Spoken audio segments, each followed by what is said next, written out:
Alright, good evening everybody and welcome back to Walks and Wall Street. Hold on one second. We're right in the downline of this gentleman's cigarette. So we'll try to remove that. I think we'll skip the intro tonight just because it's a little bit windy and wet. I believe this is called Tropical Storm Ophelia, I believe. But yeah, it's a little bit windy, it's a little bit rainy tonight, but the city still looks beautiful. We're going to be walking downtown towards 34th Street Penn Station, but it is going to be a little bit of a busy week on Wall Street. Now, to do a quick recap, we're not going to do a full recap, but last week was mainly Fed week, right? We heard from the Federal Reserve. We heard from central banks around the world, from the Swiss National Bank. We heard from the Bank of Japan, and we heard from the Bank of England. This week is going to be a little bit light, but we do have some notable corporate earnings, particularly Nike. So Nike reports this week, also Costco reports. But we do have some news out of the existing home sales market. Existing home sales continued to decline 15.3% in August, right? That was from a year ago. So 15% declines, the slowest since January. And we've been talking about exactly why this is happening. As interest rates go up, sales transactions continue to decline, and then finally we have our markdown in price. So we'll go ahead and get started. Let me just close up the laptop and everything here. And I want to wish everybody a very, very happy Sunday night, live from New York City. Thanks for joining, everybody. So just give me a moment.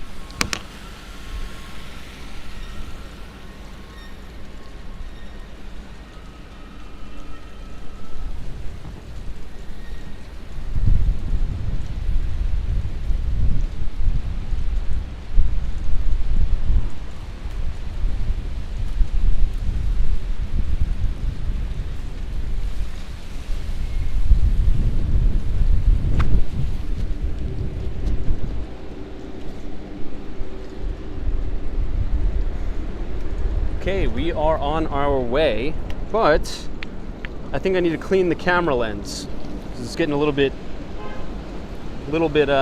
dirty on us.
Okay, what about now? All right, do we have sound now or still no? I'm trying to figure out the audio problem. I think it may be a little bit of a short in the mic. Okay, it may be the microphone. So give us a moment. I'll try to reorient the mic. But guys, good to see you. Thanks for joining us on the tropical storm Ophelia, which actually isn't too bad. I think it looks a little bit worse than it actually is outside. It was just raining all day today. Let's try to get under some scaffolding just so I could try to set up the microphone again. But yeah, it's just been dumping a lot of rain pretty much all weekend. I think the tedious thing that's been going on in the city now is just the rain. I mean, the wind. The wind has been picking up here. So, all right, we're under the scaffolding. You know what's so funny? Right when you need the scaffolding, it's nowhere to be found. But every other time, it's pretty much everywhere. All right, let's see if we can get the microphone working here, team. So bear with me 1 second.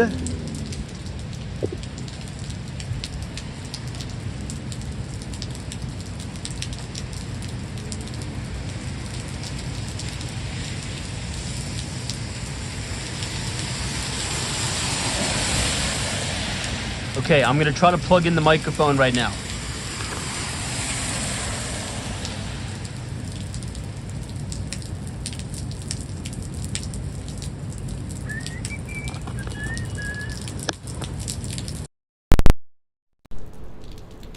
All right, testing, guys. Thumbs up or thumbs down? Are we good? Thumbs up or thumbs down in the chat? We got the sound back? Oh, nice, cool. I don't know what was going on. Maybe it was a little wet. Maybe just the microphone got a tad bit wet, so I do apologize for that. All right, cool. So I guess we'll do the intro again, right? Might as well. We'll do the intro again. So just pretend like, I want everybody to pretend like we're just starting, okay? Okay, hey everybody, welcome back to Walks in Wall Street. Today is Sunday night. It's a beautiful night in Manhattan. Picture perfect day, by the way. I mean, you couldn't get better weather than this. It is a gorgeous 60 degrees, cloudy and rainy, and I think it actually makes the city look pretty good. I think we needed this. I think this was much long overdue for Manhattan. We've had at least 2 weeks straight of no rain at all, and the city was getting kind of dirty. So, you know, look on the bright side to sort of reframe all of this rain and kind of nasty weather. The city needs this every once in a while, right? It flushes all of the dirt, the grime, and kind of the nastiness away and gives the city a nice cleaning. So by midweek, I think it's gonna clear and the city's gonna be back to normal and good to go here. You know, we are reporting live from 72nd Street on the Upper West Side of Manhattan, where you're gonna be walking towards Billionaires Row, 59th Street, Columbus Circle, and then if we can make it, depending on if the battery holds up, we will head to 34th Street, Penn Station. Now, I shared that article with everybody about the foreclosure. There was a building there, an office building that was developed in 2019, right outside Penn Station. It had about $80 million worth of bad debt on it. It went into foreclosure, and one lucky recipient was able to pick up the building for $16 million. Now, I forgot to program the article into the Nightbot again, but maybe some of the moderators or some of you remember the link from last night's stream. Now, last week on Wall Street was pretty busy, right? It was Fed week. We had the FOMC meeting. We also had the iPhone 15 release, which we covered a little bit. And I was very surprised. I was very shocked because essentially Tim Cook and his team announced that there's going to be a little bit of a price hike or a price increase for this iPhone 15, right?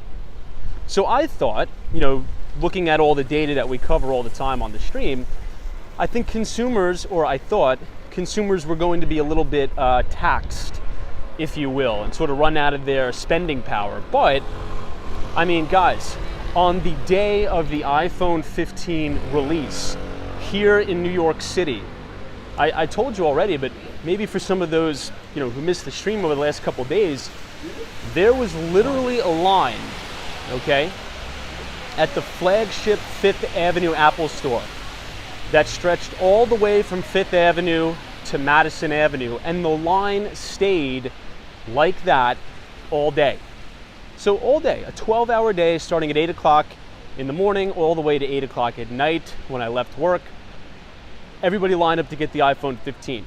So what does that really say about consumers?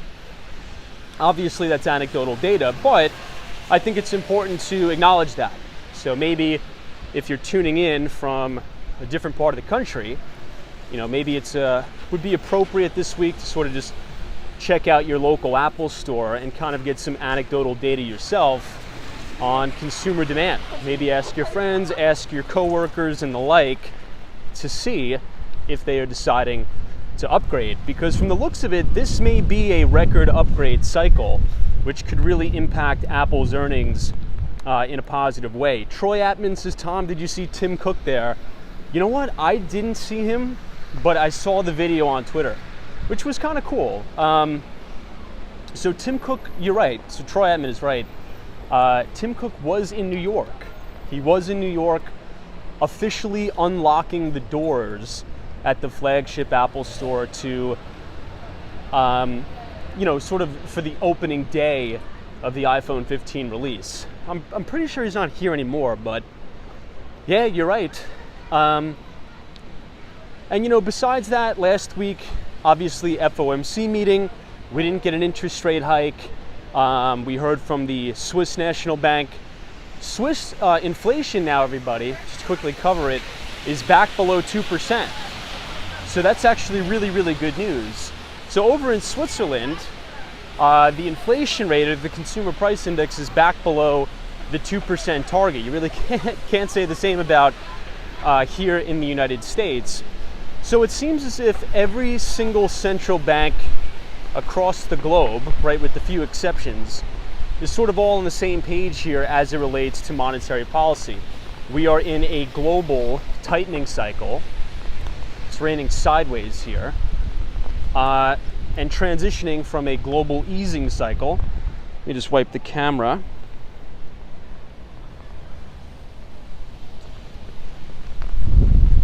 Yeah, and so this week, it's kind of going to be a light week. Not too much going on. I am very, very much interested in Nike's earnings report. They are going to be reporting earnings this week, and also Costco. Usually Costco we could use as a little bit of a proxy to gauge the health of the US consumer. I like looking at three things in particular. Number one, well, actually four things. We'll expand it to four. I really like looking at Target's earnings. I like looking at Walmart. I like looking at Amazon, and I like looking at Costco. Now, the reason why I throw Amazon in the mix is because Amazon now owns Whole Foods. I think everybody knows that. And one of the things that we've been seeing, particularly on some of the earnings calls there, is that Walmart, Supercenter, the grocery stores, are starting to take a little bit of market share from consumers who would naturally shop at Whole Foods. So you're thinking about, household incomes of 100,000 plus. Those tend to be the, particular demographic that shop at Whole Foods. Places like Target, places like Walmart and Costco are starting to eat into that market share. Additionally, last thing, and then I'll sort of try to read as many chats as I can. What's very intriguing, sort of an intriguing trend we're seeing as it relates to Walmart specifically, and I would say a lot of the big box retailers. Let me see if I can adjust the brightness on the stream. Looks a little bit too dark. In any event, consumers tend to be trading down from, the name brands, if you will, to more of the Walmart brand, like the good value brand, which ironically enough is actually good for those companies like Walmart because there's actually higher gross margins on those products. Store brands tend to have a little bit higher gross margins. Ooh, guys, this place is actually really good. Rosetta, the Italian bakery. I've been in here a couple times. It's really good. They have good pastries, and it's right across the street from the very famous and iconic Lincoln Center. Hey, Colton Manning, good to see you. Colton Manning, so companies report 4 times a year. So they're quarterly earnings. So you have Q1, Q2, Q3, and then you have, Q4 earnings, but essentially they'll report the whole year, like the annual earnings report. And all of this is publicly available information for anybody to view for free. I would highly advise that you do. Ooh, look at this. This is actually a very beautiful sight of Lincoln Center in the distance. You can see all the rain coming down here. Hey, touring different places is here. Welcome. Greg Peters is AKA Year End. You're absolutely right. But even if you're not, I always say this, even if you're not a big investor in the stock market, I think you should always be paying attention to corporate earnings, particularly in the companies in which you shop, or if you work for a publicly traded company, right? I think it's kind of important because you can sort of keep tabs on the economy, and it's 100% free, and you have access to, all of these mega CEOs that essentially give you an update on the outlook of their business. So if you're a small business owner, something like that, and you're competing in the same industry as one of these publicly traded companies, I think it's very important that you just join the earnings call, and it's free, right? You just go to the investor relations page of any publicly traded company, and by law, they have to give you the link to their corporate earnings call. So you could actually join live. You just go to the investor relations page, you put in your first and last name and your email, and you can listen to the call live and listen to the pre-recordings.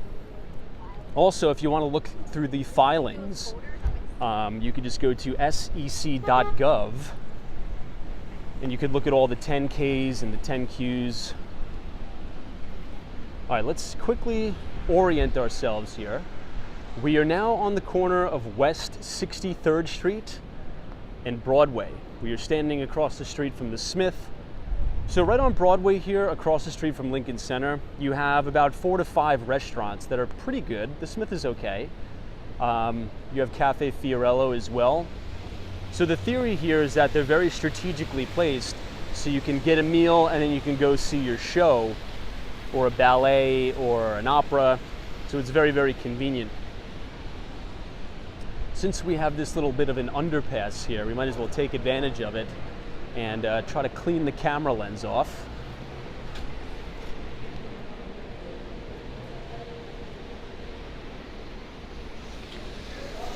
Hey, John L. says SPX and NDX declining 50-day moving average, 55% of stocks below the 200-day moving average.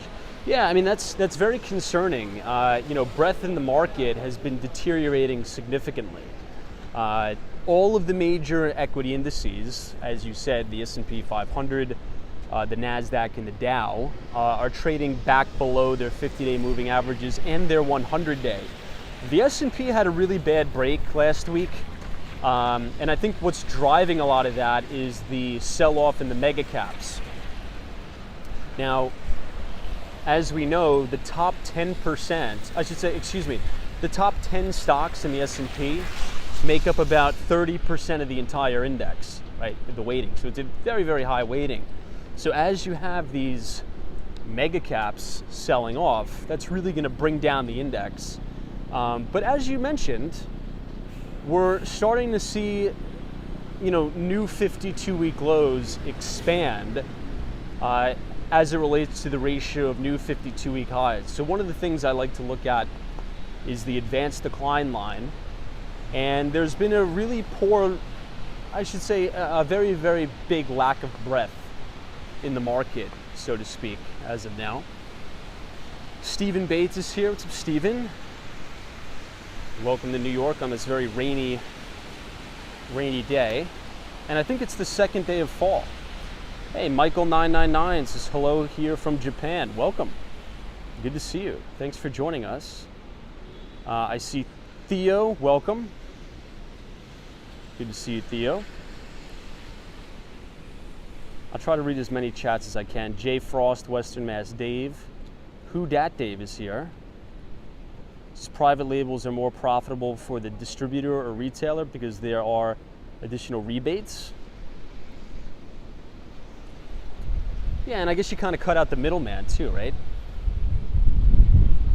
It's, you're going direct to consumer. I don't know, does anybody here in the chat, have you been noticing, if you look at your grocery bill every month, you're like, okay, I'm gonna cut back on buying let's just say the name brands, right? Like the General Mills, the Kellogg's, oof. Every so often you'll get this massive gust of wind. And do you feel like you're cutting back and getting the store brand? Now, if you probably looked at the ingredients, it's all the same. I'll tell you what, I'll tell you this. I never, ever, ever, ever, ever buy name brand detergents. Like for the laundry, it's the same thing. Soap is soap. And I mean, if you could save a few bucks there, I think that's fine. But if you go to Target and you buy the Tide soap, I mean, it's wild. Let's see if I can wipe this again. I need to install like window wipers. I think I actually just made it worse.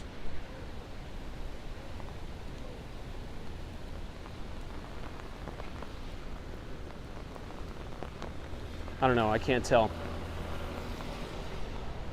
Hey, Ace Options Trading says, hello all from New York, watching a day before my birthday tomorrow. Love your videos. I also follow you on IG. Hey, thank you so much. And happy birthday to you. Thanks for joining us.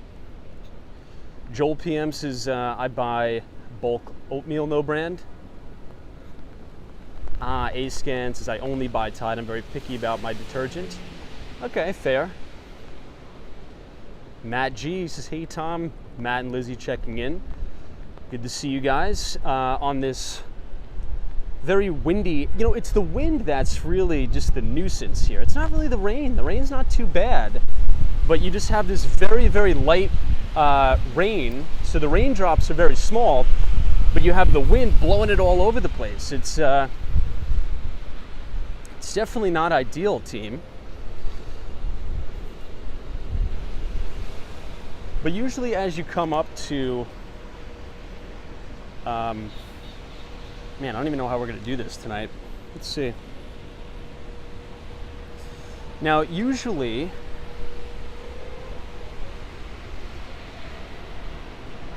hold on. Hey, Triple G, welcome.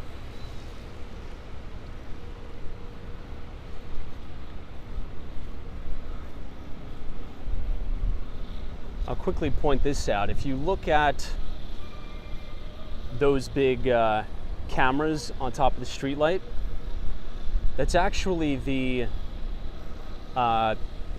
cameras for, why am I feel like my mind is going blank tonight. I can't remember anything. The congestion pricing, there we go. That's the toll booths for the congestion pricing. So as you know, or as you may not know,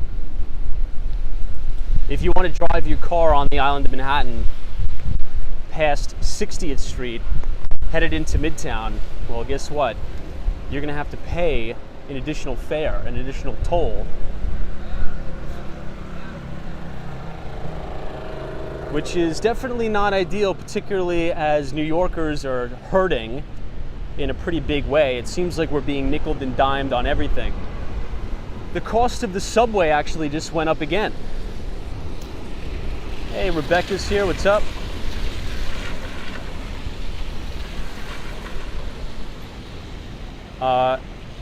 A directive purpose is B12 deficiency.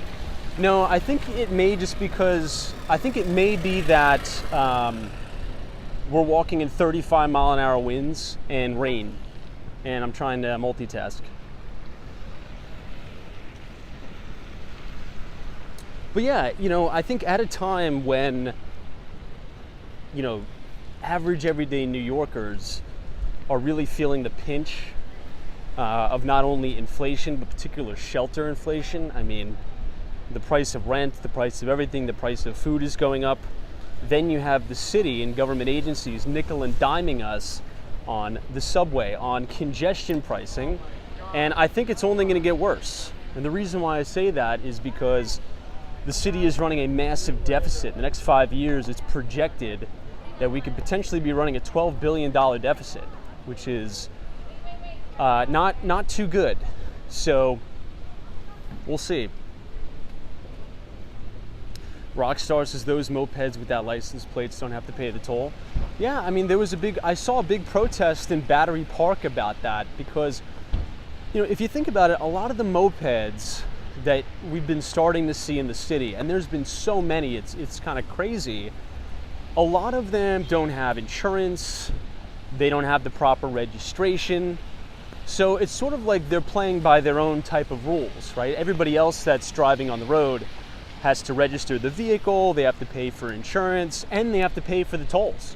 These unregistered and unlicensed mopeds, they're just ripping around the city and they don't have to pay for anything, right? They don't have to pay for the insurance, they don't have to pay to register the vehicle, and obviously, if they don't have any license plates, they could blow as many red lights as they want because, where are you going to send the bill to? So it's definitely, a frustrating time for New Yorkers because it feels as if, at least a lot of people that I'm talking to, particularly those of us in the middle class, it feels as if the middle class is fronting the bill for everything, right? The very, very wealthy elite do not front the bill. The bill always gets pushed to the middle class, right? Because the middle class are the ones that really play by the rules and are the workers, right? And then you have the other two tiers on the opposite side, really don't carry much of the weight. All right, so we are now here at 59th Street, Columbus Circle. You can get the A, B, C, the A, C, B, D, and 1 trains. And this actually looks like a really nice shot here. Beautiful, overlooking Central Park. Now we're looking at the brand new Deutsche Bank Towers. This used to be the Time Warner Center, I should say the AOL Time Warner Center. Mikey G says, I'm guessing you did not see Billy Joel this weekend. I didn't. I couldn't. I've just been so busy. I don't think I'm going to be able to see him, which is a little bit of a bummer, but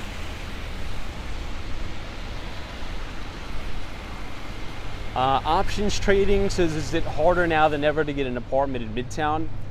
Well, actually, I'll say this. Looking on the bright side of things, and I'm in this market firsthand, listen to this. I think the market, actually, I don't think, I know for a fact, the market is softening here a bit, particularly in the luxury section of the market.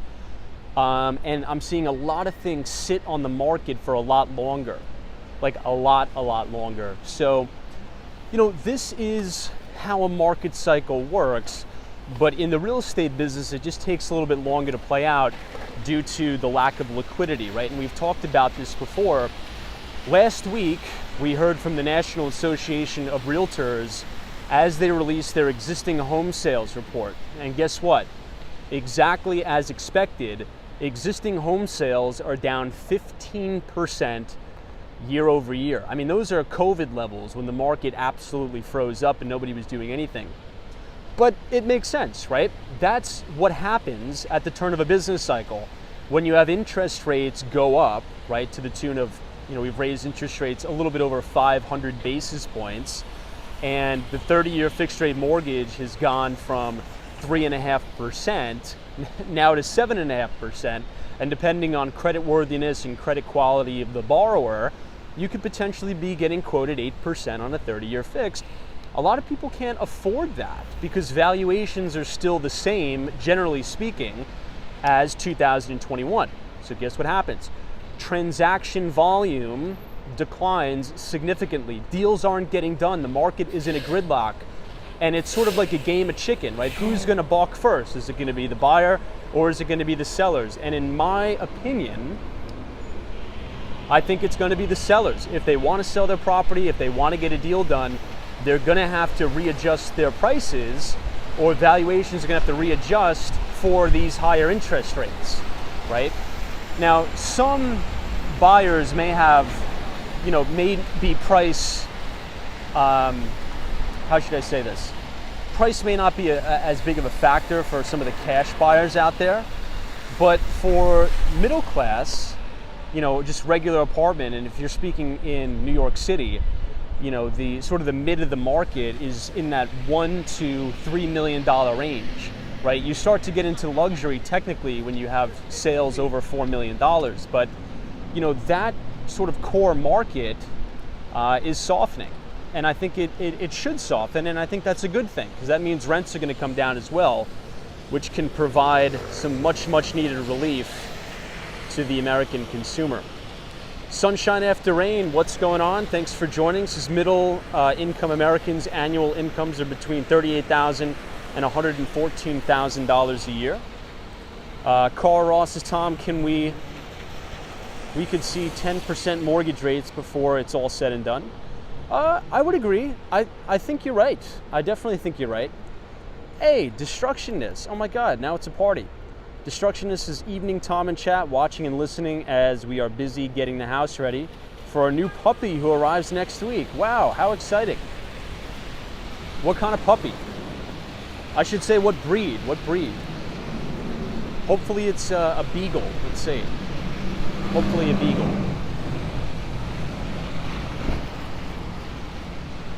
Okay, we're now on 57th Street, folks. We are walking towards Carnegie Hall.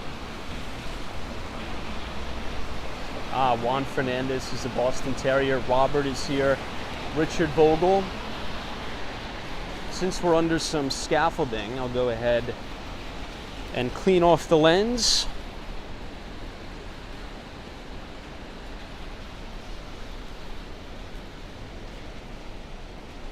Destruction, this is Tom. We are getting another Parson Russell Terrier. Very cool.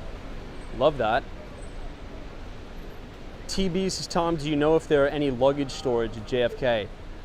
You know what? That's actually a really good question. I don't know. I would assume so. How long are you looking to store it, by the way? Paul Burnell says the average home in Rhode Island just hit around $415,000. My parents bought my childhood home for just $89,000 in 1992. Talk about crazy. Wow, Paul, that is crazy. That is wild. Now, wow, I mean, think about that, guys. Think about that. And I think it's appropriate to do the calculation based on the average incomes during that time too, right? Just to kind of make a fair comparison. Because if you look at the data, incomes really haven't kept up with inflation. Real quick, this is Central Park Tower here. This is one of the most luxurious and expensive condominiums in the entire world.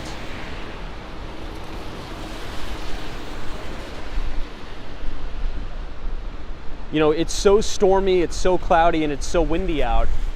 The top third of the building isn't even visible. So if you live that high up in Central Park Tower right now, you pretty much can't see a thing because you're so high up, you're literally in the storm, you're in the clouds. Kind of wild.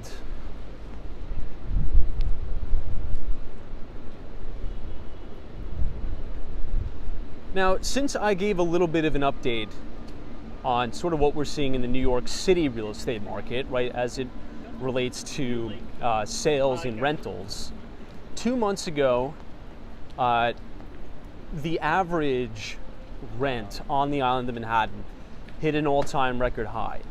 But last month, it actually came down just a little bit. And I think it's going to continue to come down, all but slowly but surely. That's sort of my bet. What are you guys seeing in your particular markets, right? And the reason why I'm intrigued about this is because, look, as we spoke about, last week the National Association of Realtors released the existing home sales report again, and it's a 15% decline year over year. So deals are not getting done. That's what the data is saying. Juan Fernandez says, Tom, Miami is the hottest market right now. Prices have become ridiculous. Middle class is getting squeezed out and they can't afford housing.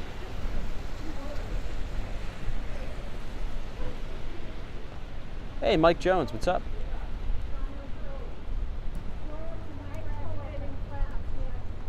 Luxury Legacy Lanes. This must be challenging walk this evening due to the rainy conditions in the tri-state. I wouldn't say it's difficult. I kind of like walking in the rain. It makes for a very unique ambiance. The only, I should say inconvenience is just the constant wiping of the camera lens. But anyway, if you guys have been enjoying the live stream so far, feel free to leave a like for us on the stream and subscribe if you're new. Share the show with your friends.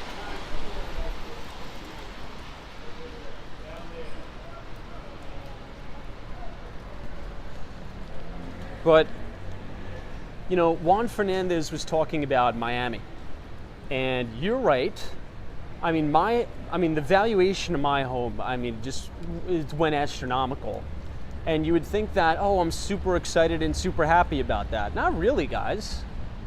I'm just going to be honest with you, not really. I don't have any plans to sell this thing anytime soon. That's where I want to be forever. It's actually a little bit of an inconvenience for me, and I'll tell you why. Because as valuations go up, guess what else goes up?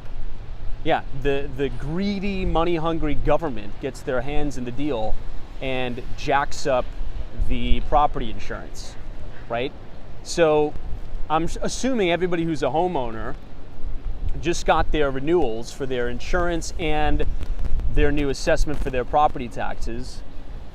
and chances are with the market, the way it is, you're not like super excited about it. Let's just say that. So costs are going up. Property taxes is a cost, and it's a significant cost.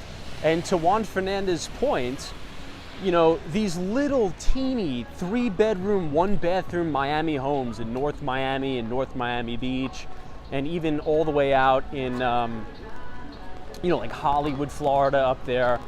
Before the pandemic, guys, these homes used to be $200,000 homes, $250,000 homes, $300,000 homes if they were totally remodeled. There was just a sale that my neighbor sent me. We're on like a neighborhood group chat, which I really don't like being in, by the way. Hopefully none of my neighbors are watching this. Maybe I'll have to edit that part out. But anyway, they sent me this listing that just sold in our neighborhood. Guys, it's a 3-bedroom, 1-bathroom home, single family, 810 square feet. Sold for $410,000. Oh, and guess what? The house needs a lot of work. It needs like everything to be redone. And that's crazy, because if you think about, again, going back to what Juan said, native Miamians, and this is not only happening in Miami, this is happening in every major city, they're used to looking at that sticker price and saying, okay, if I want to buy a home in my community that I grew up in, well, I need to pay $250,000, and I could get that 3-bedroom, 1-bathroom home.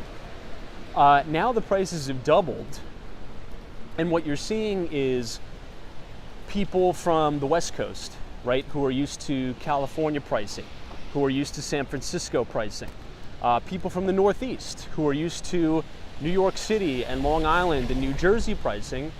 They come down to Miami, right, if they can work remotely or they have a new job offer there, and they're like, whoa, You're telling me I can get a house with a backyard and a front yard for $410,000 when, you know, an 870 square foot apartment in New York City is going to run me, you know, $1.3 million.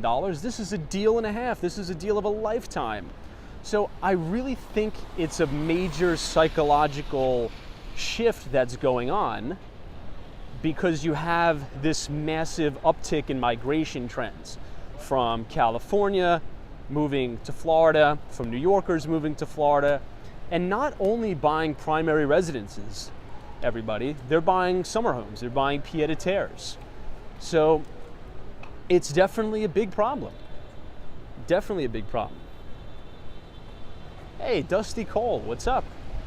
Long time no see, it's good to see you. Florida Travelers says it's happening in the Daytona area as well. People north moving down to Florida. Yeah, I would assume it's happening everywhere. Hey, Penelope says it's true, Tom. Good to see you, Penelope.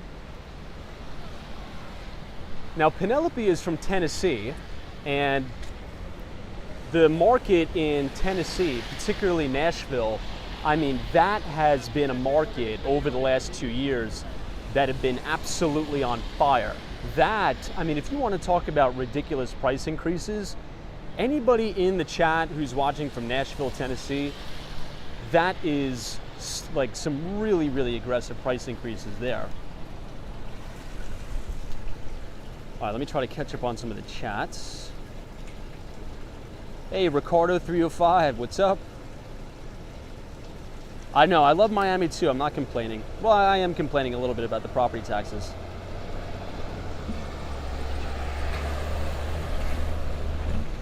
Hey, Manny says, what's the atmosphere like in person in New York City tonight? Very rainy, very wet. Storm Rider 8957. Let's see what you have to say. Says median in Denver now is $610,000. Yeah, I mean, Denver's another big boom town. Now, the reason why Denver exploded, and I love Denver, Colorado, by the way, big fan of Denver. I think I told you guys I was gonna move there. I didn't due to multiple reasons. I can't live there. But I love Denver, Colorado. And the real estate market there really took off because a lot of tech companies are establishing themselves in Denver. There's a lot of cybersecurity companies, there's a lot of innovation going on there. I was interviewing at a particular company called Ping Identity, P-I-N-G Identity. Now, they're a cybersecurity company that specializes in identity and access management, so IAM cybersecurity. So they compete with Okta, right? Now, if anybody's heard of Thoma Bravo, Thoma Bravo is Orlando Bravo's private equity firm. I believe they're based in Miami, and they just took that company private, and Vista Equity Partners took it public, they took it private. But yeah, I love Denver, great town. It's sunny all the time, the weather's great, but you know what, guys? I just can't be away from the ocean. I can't do it. That's my only compromise. I cannot be landlocked. I gotta be near the water. And, you know, New York City, very close to Long Island, where I'm from. You go to Jones Beach, you go to Tow Bay, you can go out to the Hamptons. There's nothing like, you know, going to the ocean in the summer. And in Miami, I mean, do I even need to describe, I mean, the gorgeous beaches over there? So that's just probably the only reason why I'll never be able to move to, you know, one of those landlocked states.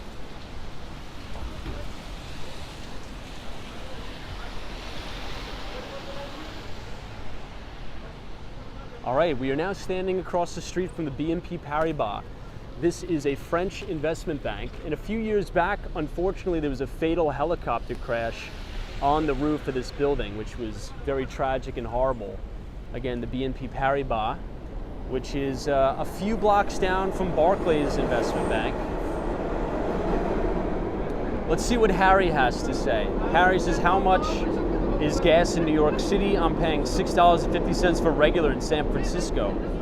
Whoa, Harry, $6.50 in San Francisco.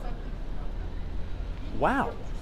Well, I guess that makes sense, right? I mean, crude oil is back above $90 a barrel. Maybe we could have one of the moderators or somebody in the chat give us a live print on what crude oil is trading at. Futures are open now. But wow, $6.50 a gallon in some parts of California. I honestly don't know how people do that. That's crazy. Now, New York, you know, I was in Red Hook, Brooklyn today, and I did walk past the gas station. I think I saw $4 something. I think I saw like $4.10, or maybe it was $3.99. But I don't drive. I don't. But that is wild. Wow. Onyx 9s is $3.80 at the Jersey Shore. Oh no, Belmar Beagles is $3.55 at the Jersey Shore. Lisa says gas is $2.99 today.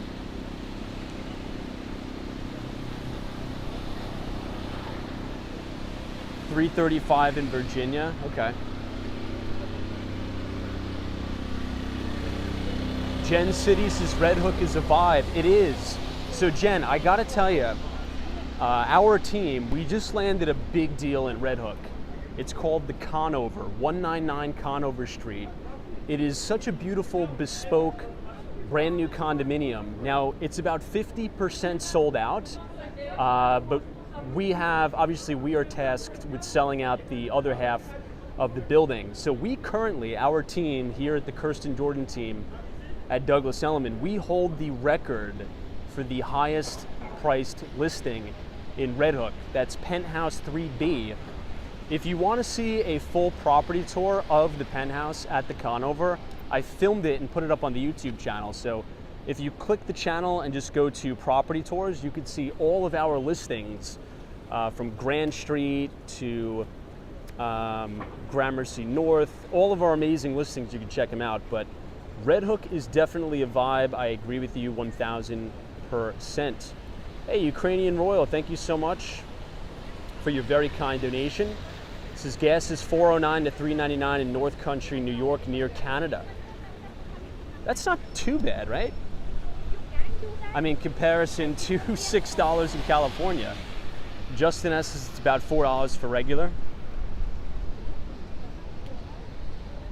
Yeah, Gen City. And if you guys know anybody that's looking to move to Red Hook, let me know. Let me know, because we do have some very good deals. All right, this is Barclays Investment Bank, and I think it's appropriate to quickly point out some historical Wall Street facts here. So this didn't always used to be the Barclays Investment Bank. For those of you who don't know, Barclays is the British investment bank, right? It's a bold bracket. But this used to be Lehman Brothers. Yeah, right here. So 745 7th Avenue. You know, I'm assuming everybody's watched all of those documentaries about the great financial crisis.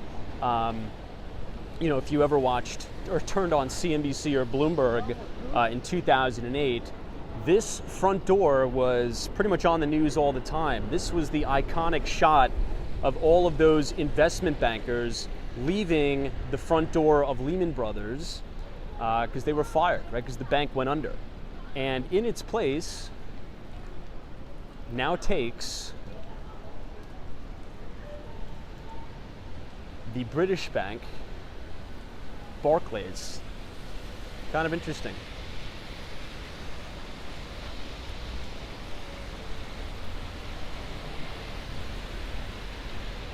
Whoa, Roberts, Tom, I just paid $7 a gallon for premium in San Diego, California. Wow.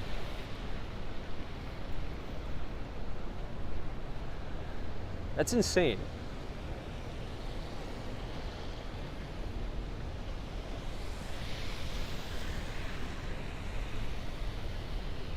Let's cross over here.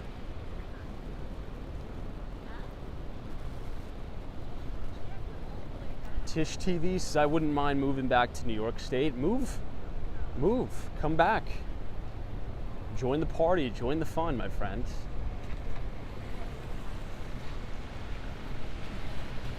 I mean, with gas prices this high, this is very good marketing for Tesla and some of the other EV providers out there.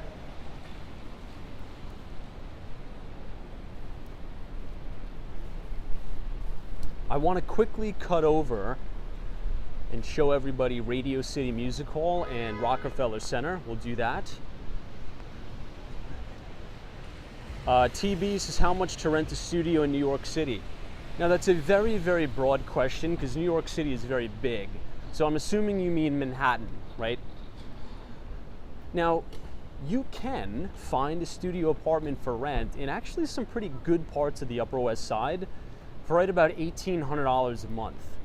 Now, just 4 or 5 months ago, that wasn't a reality at all, but the market's softening a bit. So if you want to live like maybe 100th Street, right on Central Park West, you can probably get a studio for $1,850, maybe $1,800. I think that's like the lowest you're probably gonna get. If you want to get closer to 59th Street, Columbus Circle, I mean, you're going to be looking at, $2,000 probably and up, $2,300 for a studio.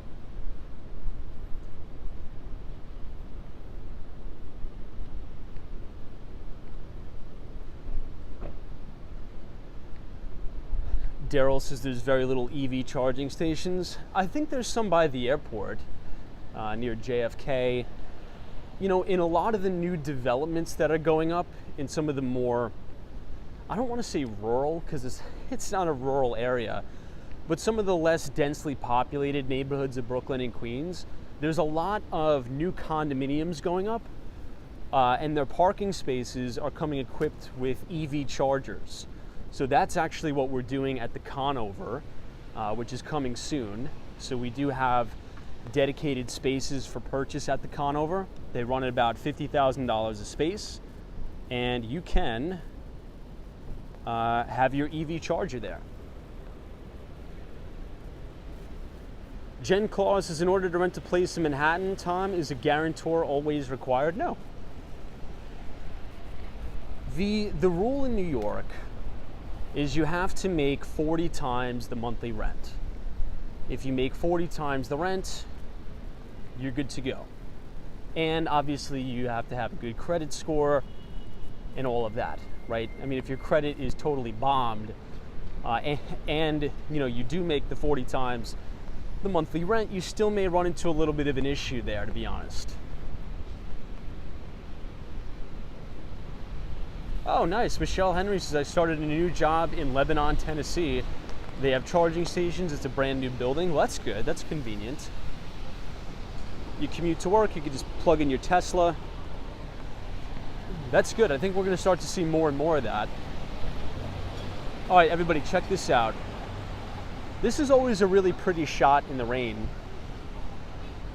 You see the Radio City Music Hall lights reflecting off of the very wet streets in New York City.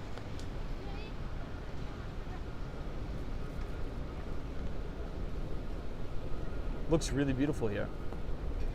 Someone says, what are some great bookstores in New York City? It's a fantastic question. Now, my favorite bookstore, particularly for rare books, you can find some really, really valuable rare books there. It's called East Village Bookstore. The place is fantastic. I actually found one of the original copies ever printed of Reminiscences of a Stock Operator right in that bookstore. And tons of other very old finance books as well. But not just finance, that's just the category I'm interested in. But now, I'll tell you the reason why East Village Books is so great. They get a lot of their product from estate sales in and around New York City. Particularly in upstate New York, there's a town called Rye. And in Rye, New York, and not just specifically Rye, I'm just giving you one little example.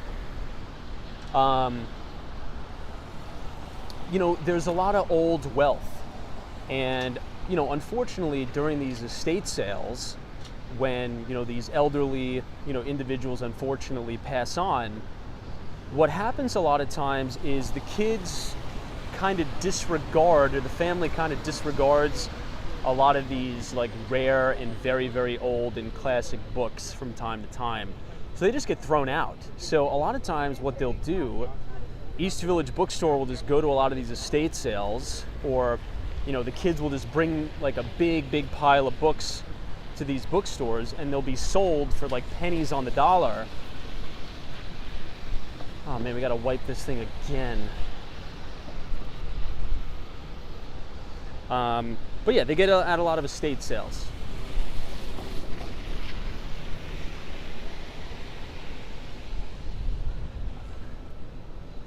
Let me try to pull off here and wipe this.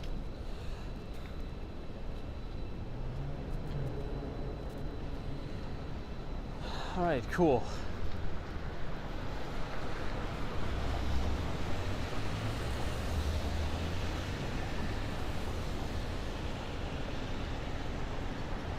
What else we got? I think we may start to buffer right here. I think this is a big buffer zone. We'll see.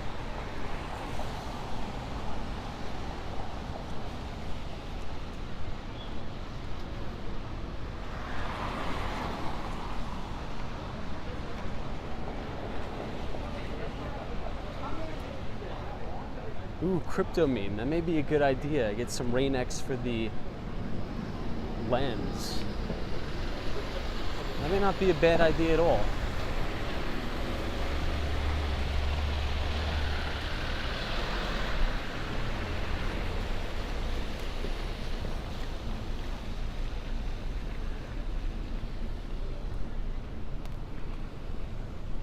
This is 1221 Avenue of the Americas. You'll have Adele's famous halal right on the corner, which is the best halal spot in the city. Hey, Ali Star, what's up? This is Evening Tom and Chat. Wow, it's very wet and dry. Oh, it's very wet there, very dry and sunny here. Ah, that's good. Now, really quickly, I did just want to mention, it's going to be very important to pay attention to the bond market this week. I mean, look where T-bills are trading at, short-term T-bills. That can pose some very attractive opportunities with no duration risk, right? Think about the person who's, running just a couple $1,000,000, maybe a couple $100,000. If you just buy, and this isn't advice, we're just sort of talking amongst ourselves. This is just me thinking out loud. If you just buy short-term T-bills here, you can generate significant money on your portfolio. I mean, 5.5%, and you just keep rolling it, and you just keep purchasing. I don't know. This could potentially be some hefty competition for equities. So, look, I mean, if you're nearing retirement age, and you want to get with your financial advisor, and you don't want to have to deal with all the volatility, and let's say if you have a portfolio of like 10 million bucks, I mean, imagine taking 5 of that and purchasing some short-term T-bills and generating yourself, almost $300,000 a year risk-free. I mean, I'm sure you'd be able to live on $300,000 a year risk-free, and then you never touch the principal ever. So fixed income, oh, what is going on there, my friends? I don't know what that was. What the heck was that? Anyway,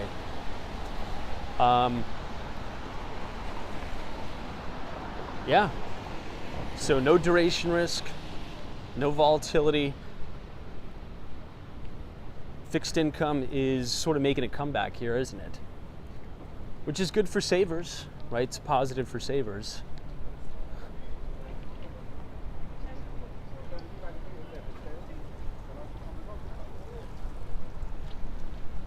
This is West 46th Street and Avenue of the Americas. We are walking right next to the Marsh McLennan building. This is my old office.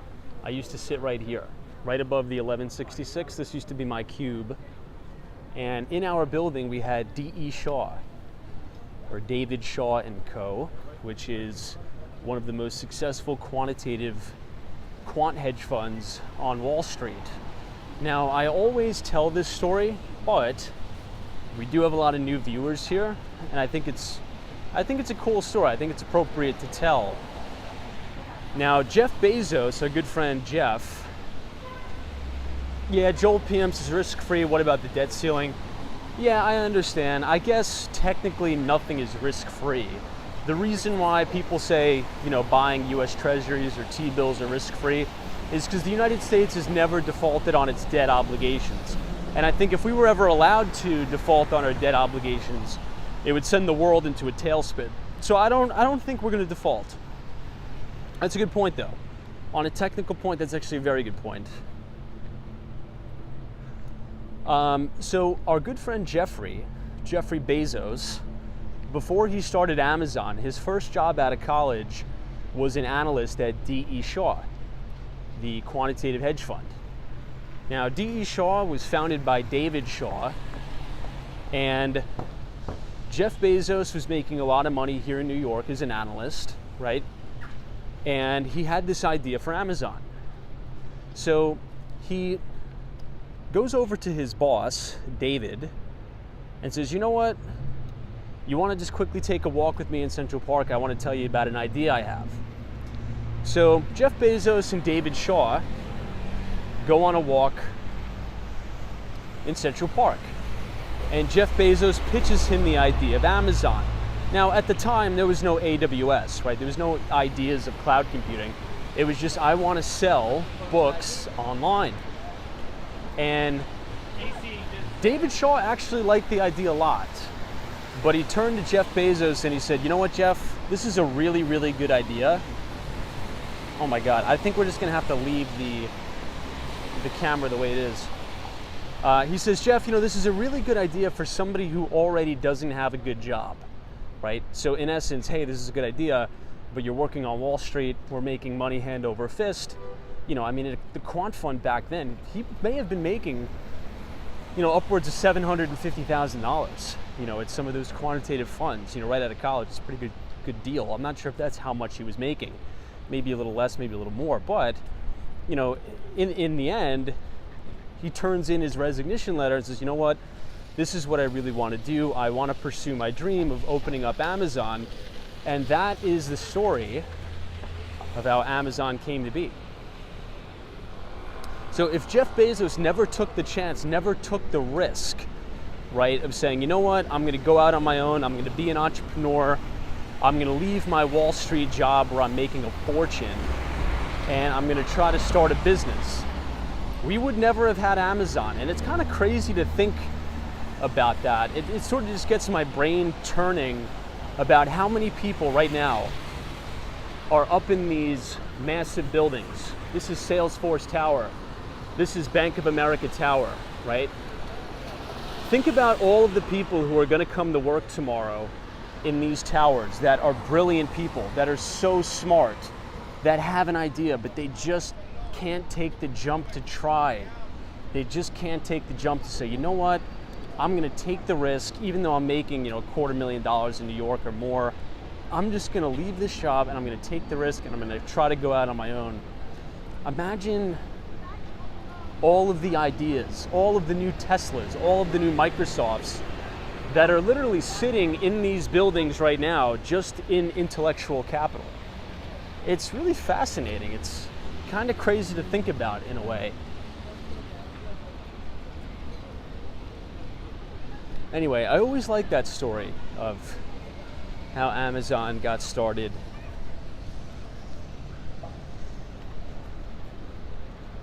Now, Mark Benioff has a good story too. Mark Benioff actually was an intern for Steve Jobs. Not a lot of people know that, but he was. For those of you who don't know, Mark Benioff is the CEO and founder of Salesforce, the company we're standing outside of right now.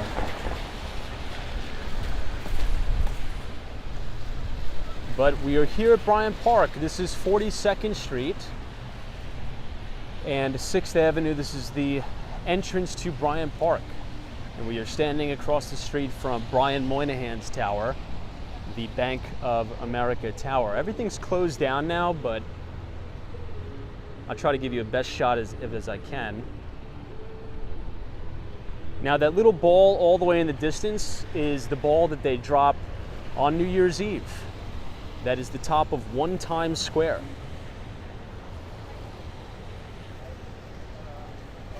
Hey, Mr. 007, good to see you. Thanks for joining us. I see Jeff in Southern Tier, New York. Welcome, Jeff. JF says, have you ever seen Bezos movie? No, I haven't. Dude, I gotta check that out.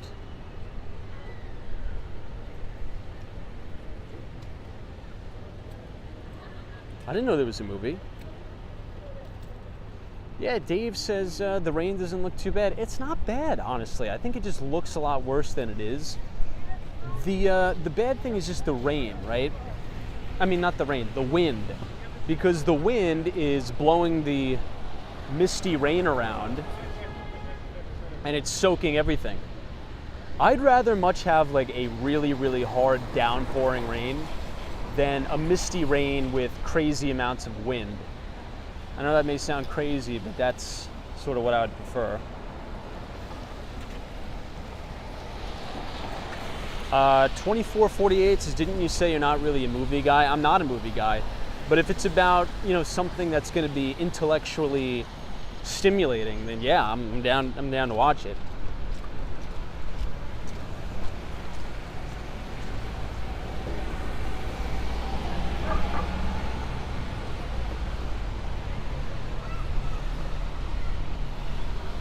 All right, let's cross over to Broadway here.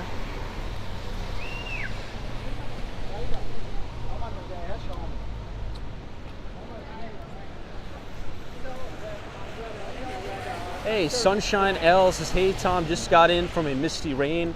I had to run to Wegmans, my favorite grocery store. Oh my God, dude, that's fantastic. Now, speaking of Wegmans, we have some big news here in the city. Right down on Astor Place. I'm sure many of you are familiar with Astor Place. You get the 6 train there. It's a big terminal, big hub. Right where that old Kmart was, I'm sure many of you remember, there was like a Kmart that went out of business. Allegedly, it says coming fall of 2023 is going to be a Wegmans right there. That's unbelievable if that's true. Now, fall of 2023 is right now. It's the second day of fall, so I'm not sure when it's actually going to open, but the sign, if you walk past it, it says it's opening in the fall of 2023. So that is huge for New York City. Now, we already do have a Wegmans, but it's far away. It's in Brooklyn, New York, and it's at the Navy Yard. I hate people who throw trash just on the street. That really it's just the worst type of human being ever, just to throw trash on the floor. But yeah, we're getting a Wegmans here in Manhattan, which is fantastic. Richard Vogel says we're getting a Wegmans by us in 2024. Where is by you? I'm intrigued. Richard, aren't you you're out in Suffolk County, right? On Long Island?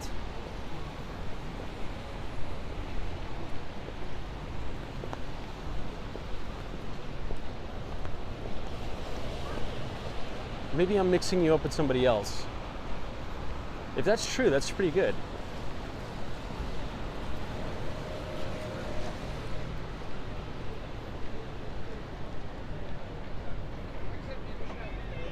Okay, so we are officially standing directly underneath 1 Times Square.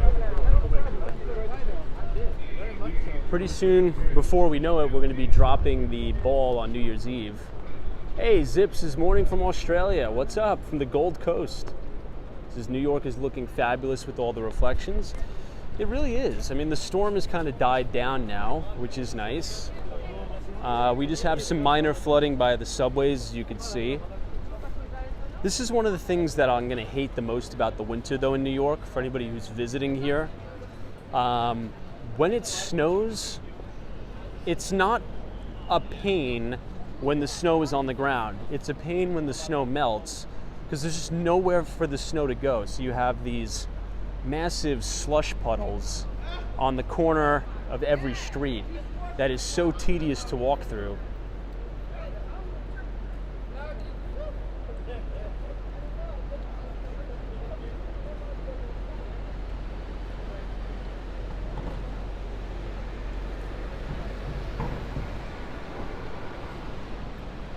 Now, behind this building, we'll actually check it out right now. This used to be where EY's headquarters was, right? So EY, we all know, is the major consulting firm. You can think about KPMG, EY, Deloitte, and the like. Now, they have vacated fully the office building in Times Square, and they have moved to the Hudson Yards. I think we could all read between the lines as why they did that. You know, Times Square over the last, I'd say, 2 years has just been kind of becoming a hot spot for drugs and crime, and it's sort of going in the wrong direction. So I'm not surprised that EY is sort of taking their talents and taking their office workers elsewhere. So pretty much this whole building that you see right here is kind of vacant.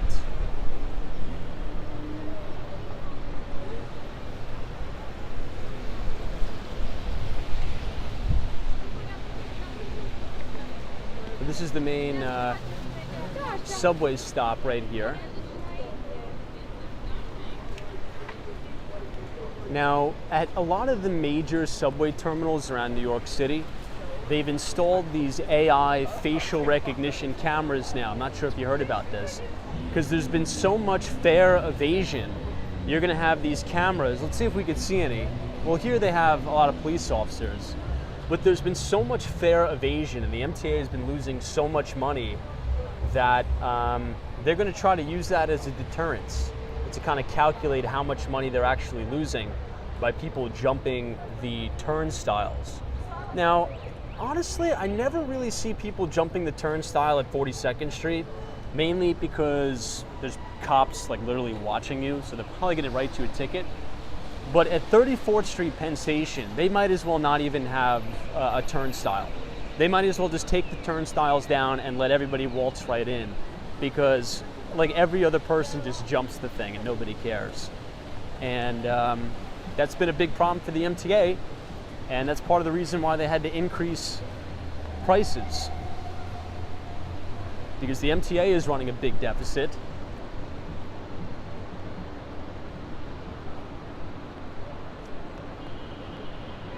Now here's another thing I'll quickly show you.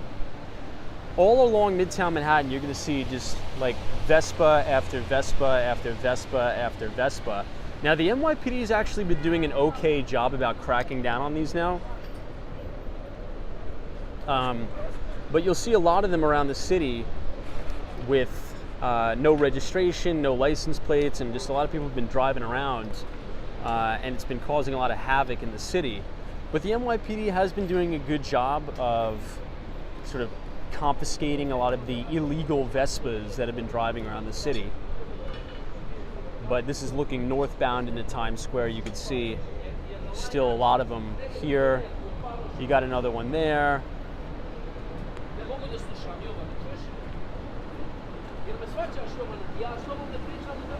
Okay, this is 41st Street. We are going to head towards 34th Penn Station. But if you are all enjoying tonight's live stream, feel free to leave a like on the video and click the subscribe button if you're new. We do these walks 7 days a week, starting at 8:30 p.m. This is the Yard House, sort of like a bar and grill. It's absolutely packed tonight, which is actually good to see. It's good to see everybody out, even though it's rainy and kind of nasty. People are out dining, having a good time. The bars are packed. But if I've promised you a book, all of those are sent out. So anybody who has emailed me, if I've promised you one of the books we've been talking about over the last week, they are in the mail, my friends. So you should be getting them here shortly. Here's another Vespa. But yeah, I took a screenshot of a lot of those conversations, and you guys recommended a lot of very, very good books. Now here's what I think I'm gonna do. I'll probably order a hard copy of all of them, but for the sake of time, and I'm not really a big audiobook guy, Oh, rest in peace, Jimmy Buffett, by the way. We're right outside Margaritaville. What a horrible tragedy that is. I just got to segue real quick because, Jimmy Buffett is, if you listen to a Jimmy Buffett song, it's impossible to be in a bad mood. Whenever I'm down in Miami and I'm on my Vespa cruising around, going to work or going back and forth between meetings, I always have Jimmy Buffett or Alan Jackson on. It's just such feel-good music, and it's so sad that he passed away. I think he was only, how old was he? Maybe somebody can help us out. I think he was only like 75 or 77. That's young. Nowadays, that's young, guys, to unfortunately pass away, but yeah, that sucks. I feel like 76. DM says 76. That sucks. Yeah, Western Mass Dave says Jimmy Buffett made his mark in music history. That's for sure. But yeah, I think I'll probably order the physical copies of the book, but just for sake of time, because I've been so busy, I'm going to try out the audiobooks. I haven't really been a big audiobook type person, but I think that's a more optimal way of retaining information if you're on the go specifically, right? That's the amazing thing about technology. Think about in the 1990s or even the early 2000s when you wanted to go on a big trip. You had to, decide, which book am I going to bring on the flight? Which CD am I going to bring to listen to on my cassette tape or my CD player? Now you have access to every single song, every single book, every single podcast in the world at your fingertips, all on one little device. And that's the beauty of technology. It's so deflationary in its nature. It's really amazing. Hey, Dan Sang. What's up, Dan, our good moderator from Queens? Thank you for joining us on this rainy night in Manhattan as we make our way from Times Square to the Penn District.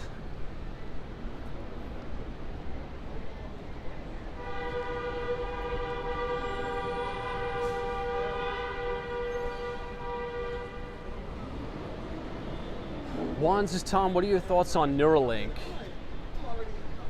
Now, it's a little freaky, right? Neuralink is a little freaky, but I try to be very, very progressive as it relates to technology.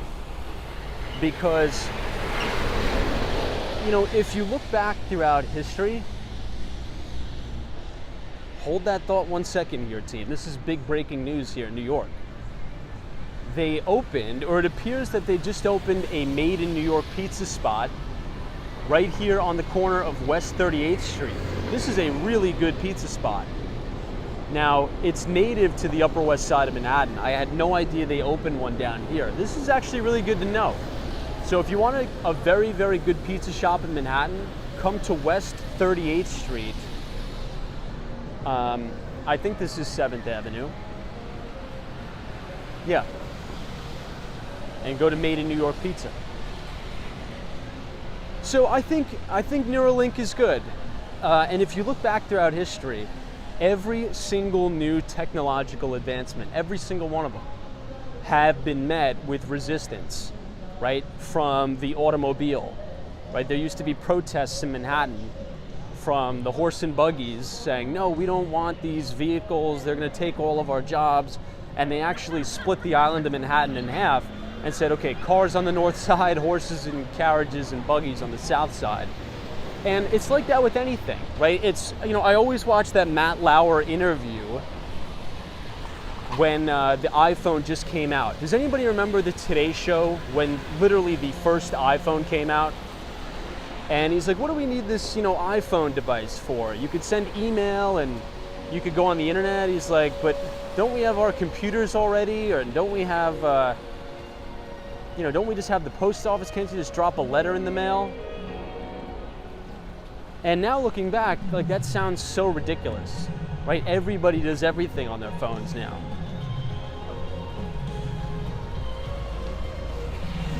So, you never know. Maybe in 40 years we'll look back and say, wait, they were resisting a chip implant? Everybody has the chip implant. Everybody does the Neuralink. So I kind of want to remain optimistic, and I don't want to be on the wrong side of history about it, but I also don't want to be the guinea pig. Does that kind of make sense? Okay, let's ask the viewers here. I'm sure we have quite a few people in the chat. What is your overall take on the Neuralink? So the chip implant in your brain or in your skull. Are you for that, against that? Would you do it? Should it say if it passes FDA approval, all that? Any thoughts there? Penelope says, oh my God, don't get me started. Watch info about the Tucker car. Everybody's like, no, against. Paul says, don't like it at all, very against it, hard pass. Austin City Limits says, no, it will never happen. Baker 504 says, I don't want one. Kathy Lyons says, no. So it seems as if everybody is 100% no. SK says, God, no, no, no. Michelle Henry says, strongly against it. Let me try to look for a comment that says anybody's for it. Let's see if anybody here is for it. Okay, Go for Hokey says, I like it, but I'll let others try it first. I think that's the camp that I'm in. Everybody's like, absolutely not. I'm not ready for the implant. Hard no. Now, you know what's a little bit freaky, everybody? Here's something that's going to be a little bit freaky to everybody. Let me just cross the street so I don't turn into roadkill.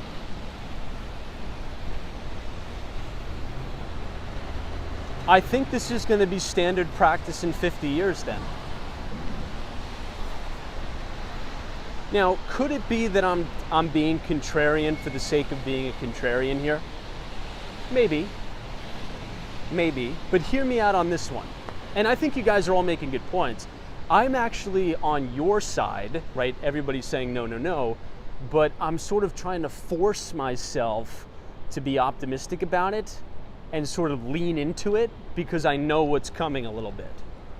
Now, here's sort of my stance on the matter. We already are supercomputers. So everybody's afraid of artificial intelligence, machine learning, and most people think that artificial intelligence is sort of what you see on the Terminator movies and all that stuff, right? Now, for anybody who maybe work in the AI space, there's two types of, There's really two types of AI. There's general AI and then there's narrow AI. General AI is so far away. I mean, it's almost like not even a reality. General AI is sort of like what you see in the Terminator, right? Where it sort of mimics that of all human behavior in every way. Now, narrow AI is different. And if you want to read a really good book, I'll recommend it to you guys. The book is called AI Superpowers. So once again, the book is called AI Superpowers by Dr. Kai-Fu Lee. Now, if you don't know who Dr. Kai-Fu Lee is, well, he's an extremely intelligent guy. He has his PhD, and he used to be the president for Google China during the tech and telecom bust. So he was essentially in charge of expanding Google search in China in the early 2000s. He's retired now. He's also a cancer survivor, extremely smart guy. Now he runs his own venture capital firm called Sinovation Ventures. It's based out of California, but they only invest in Chinese early stage AI and machine learning companies. So check out that book. It's called AI Superpowers by Dr. Kai-Fu Lee. It's a fantastic book. Give it a read. But anyways, to sort of wheel this back and to sort of go back to the point that I was making, we are already supercomputers. We just have a little bit of latency. Does that make sense? We just have a little bit of latency here. So essentially, the latency is this. If I want to know some random fact, right? If I want to say, okay, I want to know who the president of Zimbabwe is, I pick up my iPhone and I Google it, and I get the answer in 5 seconds. That's a supercomputer, right? Back in the 70s and 80s, when my parents were in college, if they wanted to find out that little obscure piece of information, they had to go to the library and look it up in a bunch of books, and it would take them 20, 30 minutes, maybe an hour. The next step is to reduce the latency even more, right? So it's going to be extreme low latency. And the latency is, if you want to know some little factoid, you just think about it and it automatically pops into your brain because you have a chip in your brain. The difference is the smartphone is just not embedded into our brains yet. It's just a handheld device. So if you sort of think about technology progression, that is sort of really, that's all it is, right? It's just more instantaneous access to information. So if you want to know, who the 22nd president of the United States was, right? You would pick up your phone and you would get the answer in 10 seconds. With the Neuralink, you would think about it and you would get the answer instantaneously. So it's just simple technological progressions that it may sound freaky, but if you were sitting down in the 1960s and somebody was describing, exactly what we're doing now, there's going to be some kid walking around New York City broadcasting live, New York City, walking around the city to, and talking about the financial markets and talking about technology, and we're going to be able to watch it in high definition anywhere we want, and we're going to be able to chat back and forth with each other. You would look at the person like they had 3 heads, right? Hold on one second.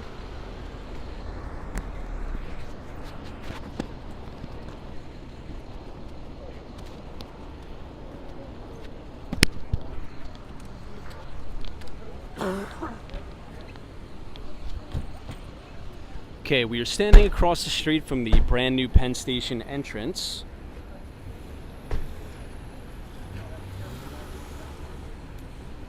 Rob H says, I completely agree, Tom. I've explained it exactly the same way.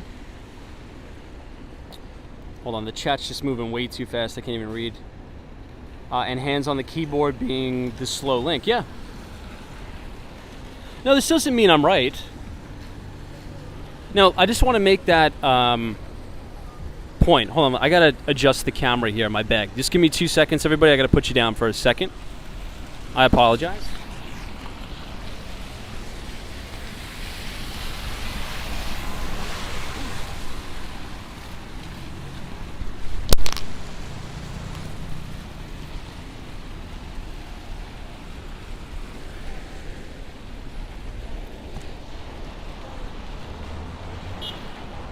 Okay, we're back.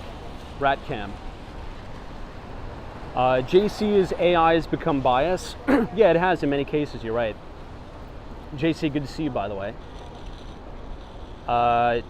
Joel PM says a government stream to read your thoughts. Yeah, it could definitely be very scary.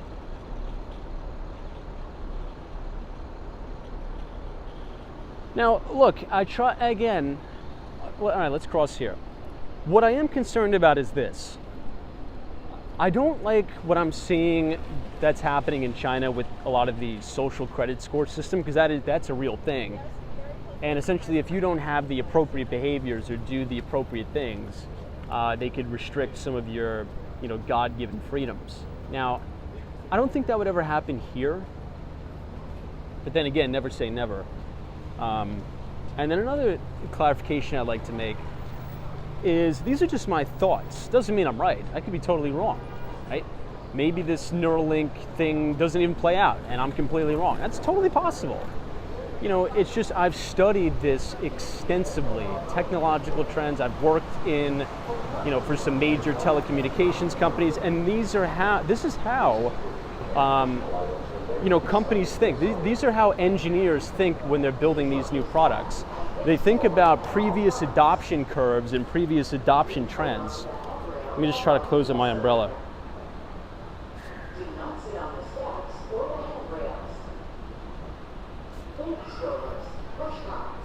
This thing is such a pain in the ass, man. My umbrella's been through so much beating tonight that it's like ripped into a million pieces. But yeah, that's what they do. They look at potential new technologies and they try to replicate an adoption curve of previous tech, right? Like the smartphone, a bunch of different things, right? The adoption curve of EVs. Okay, wow, it's good to get out of the rain. So we are now sitting in the brand new Penn Station. Hey, Ukrainian Royals, it's Tom. When will you be going to Florida? I will miss these streams. They are a routine part of my day. So we'll still be streaming live from Miami. It'll just be a little bit of a different scenery. It'll be a little bit cleaner. You'll see some palm trees. Maybe I'll take you guys in my Vespa. But yeah, we do live stream from downtown Miami and Brickell. We will be doing that.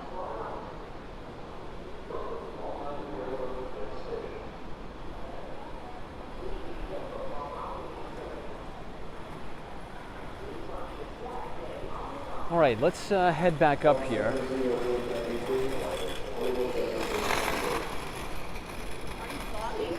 Hey. So another, I guess, quick announcement. Tuesday, we are going to be back on our regular schedule for the newsletter.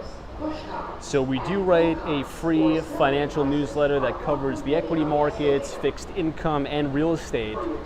So if you want to sign up for that for free, you can type !news, N-E-W-S, in the chat, and you can sign up for free. JJ's is our engineers, that's sociopathic. No, I wouldn't say that. Look, again, I know this is a tough subject and a sensitive subject. And it doesn't mean I'm right. It doesn't mean this is going to happen. The point is, I guess what I'm trying to say is people thought the same thing about the automobile, right? They thought the same thing about every single other technology. They thought the same thing about the smartphone. You know, I remember my own dad, right? You know, growing up, when the smartphone first came out, you know, everybody in my high school and even in my middle school had a smartphone. And you know, my dad would say things like that, like, "Oh, they want everybody to get a smartphone so they can listen to everybody and track you, and it's going to be this." And it was this big conspiracy. New technology is always met with resistance. It's always like that. Just go throughout history and study every single technological advancement. It's been met with fierce resistance from the populace until it's normalized, right? Every time. And so having my investor hat on, thinking like an investor, the way you generate most of the alpha is trying to catch a trend very early on and go against the trend, right? Having a little bit of a contrarian point of view, but a calculated contrarian point of view, right? That's how you make the massive amount of money, is by studying previous trends and looking at what's going on in the world now and trying to assign an adoption curve based upon previous trends to a potential emerging trend, right? And that's how you can potentially calculate a TAM, a total addressable market. So I think AI, machine learning, is going to be huge. I think it's going to be massive. But then again, maybe I'm wrong. Who knows? I don't know. I don't know everything. I'm just talking crap with all you guys.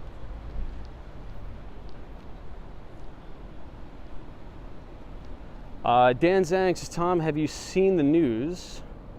A few days ago in Florida, an alligator was found with a human body in its mouth. Whoa. Jules says, aren't you getting tired of walking? No, I'm not.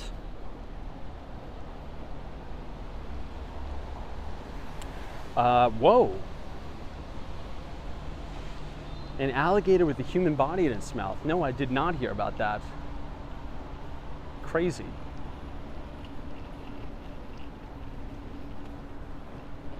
Yikes. I don't know what to say about that. Which part of Florida was this in? Here's something funny. I've never seen an alligator when I'm down there. But then again, Miami-Dade, Broward County, there's really no alligators there. You have to go all the way out by Homestead in the Everglades to kind of get to any alligators. I've never seen any. I've honestly never seen any. I've seen wild chickens. There's tons of wild chickens running around in my neighborhood. Goldie says, can't wait to see Miami at night. I can't wait either. I'm like itching to get back down there. I think I'm gonna take just 2 days off. So we may take 2 days off for the stream. I just gotta settle in. I gotta just take a chill for a second. Oh wow, Joel PM says my brother is in Northport and he's got gators in his backyard. Wow. So what does he do for that, Joel? Does he put up like a fence barrier, like those chain link fence so the gators don't walk right up to his property?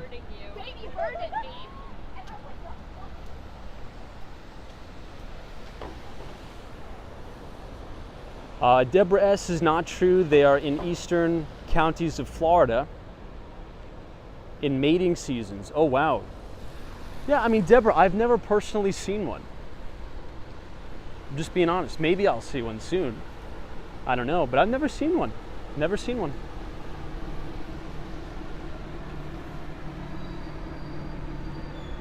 Ethan R. says, Tom, favorite real estate news websites. The Real Deal is pretty good. I like The Real Deal. What else? You know what? Yeah, I'll give you a very, very good real estate website that you'll see deals way before they even make the news. And it's a little website called Twitter. You got to create a Twitter account and you have to get on Retwit. Retwit and Financial Twitter. A lot of the stuff we talk about on there, it'll be in the news like a month later on some deals that some people are pricing out. It's kind of weird. So check it out. If you want to follow us on Twitter at Walks Wall Street.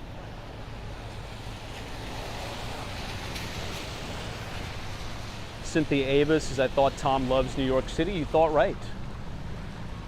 Very good thoughts.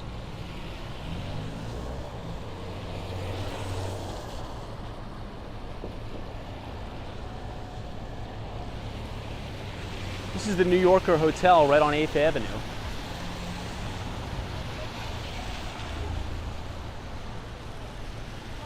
Let's see what else we got. Hey, random YouTube viewers. Hey Tom, I'm new to the channel. I'm curious, do you enjoy Miami or New York City more?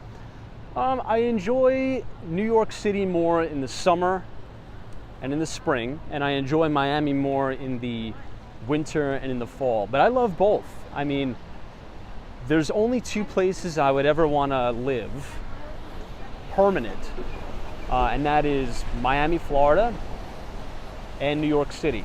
These are the two best places to be, particularly for the business that I'm in. If you're even like remotely involved in finance, banking, real estate, tech, you kind of have to have a presence in New York City and Miami now, because a lot of firms are moving down there. But I really just like the weather. I love that climate. I hate the cold. Not a big fan of the cold. And I like it humid. I like it hot, humid, palm trees all year round. And that's why I bought my place down there. But I love New York City too.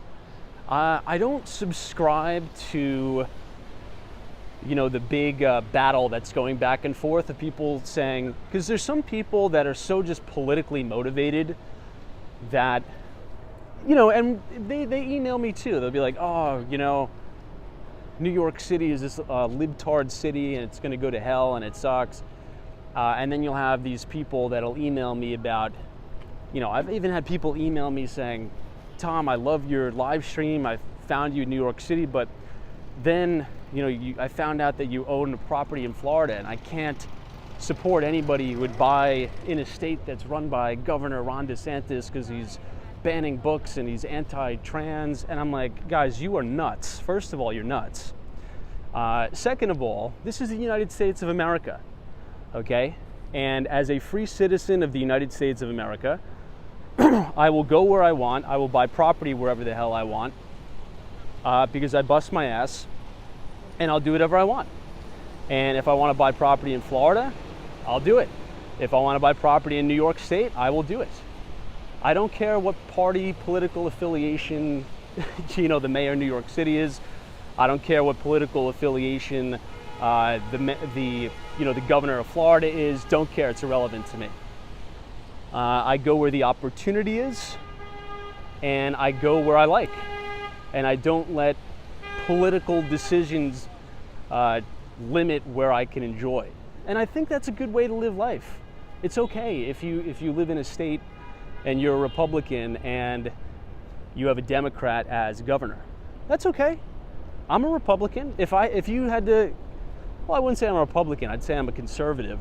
But if you had to give me a choice between Biden or Trump, I would say Trump. But Joe Biden is our president. So guess what? Pick your head up off the freaking bed, throw your legs over the side of the bed, and go to work and do something. Who cares? It's irrelevant. I think more people should live like that. But yeah, there is this and not a lot of people do that, by the way, but there are quite a bit that are either one or the other and nothing else. I think you should always choose both. If you like a place, you should live there. If you like Manhattan, you should live here. Just because you don't agree with the political stance, you shouldn't limit your opportunity. And same with Florida. Florida is one of the best states in the United States. It's so beautiful. It's gorgeous. It has some of the best weather, some of the best people. Great culture, especially in Miami with a lot of the Cuban flair, Cuban restaurants, Argentine restaurants. I mean, it's just such an amazing place. And limit yourself from going there because you have a political affiliation. You're missing out. I'm telling you, you're missing out. You're missing out.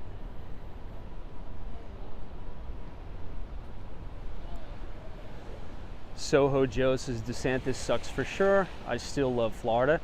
I like Governor Ron DeSantis. I think he's a good guy. But it doesn't mean, we could disagree. Who cares? Some people like the guy, some people don't like him. That's fine. It's what America's all about. If you don't like the guy, vote him out. Who cares? But I like Governor Ron DeSantis. I think he's a good guy.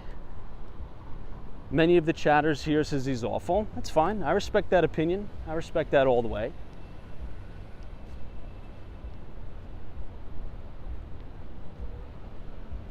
All right, everybody, let's sort of regroup here. Now, I'm going to give it a try tonight. We usually start to buffer right here, but there's this gorgeous mural of the skyline of Manhattan right here. And I really want you guys to see it. So we're going to give it a try. If we start to buffer, we'll just come right back out. But one of the things that they did here, which is really cool, is they built, look at this. This is Manhattan. Literally on the ceiling. That is so unique. So if you ever come into the Moynihan train hall here,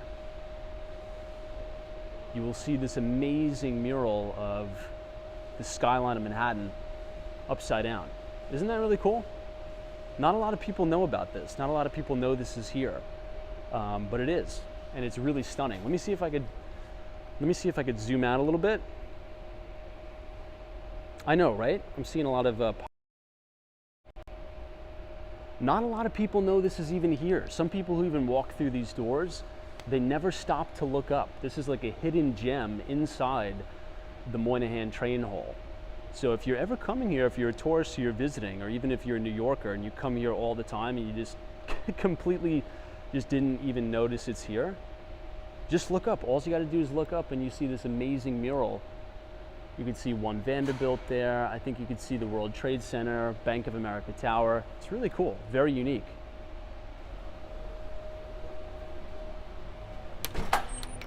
Hopefully it wasn't buffering at all, because the internet in there is horrible. But anyway, guys, so the main events for tomorrow, as we've said before, or next week, we are going to have Nike report earnings, which is going to be very big.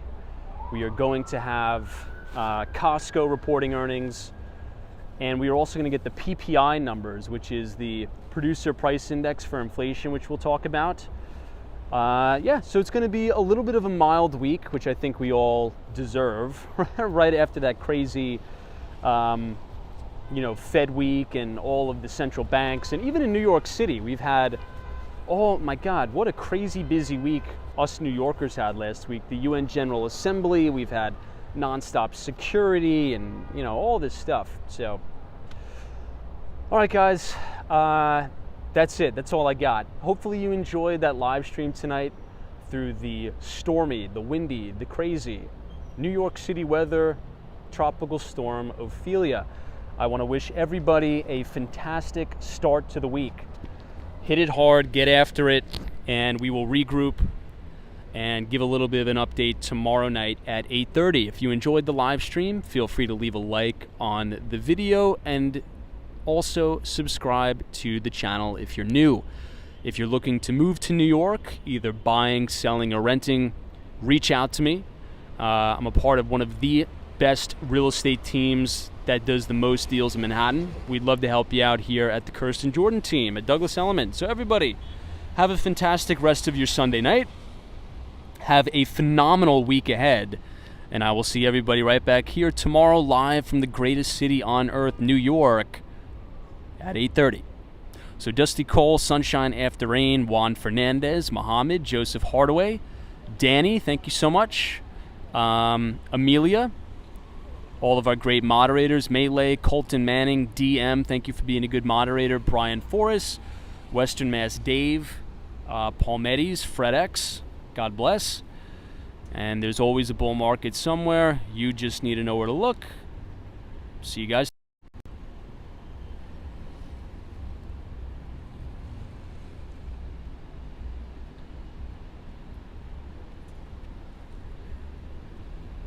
Oops, my screen is frozen again. I may have to turn the phone off. Hold on.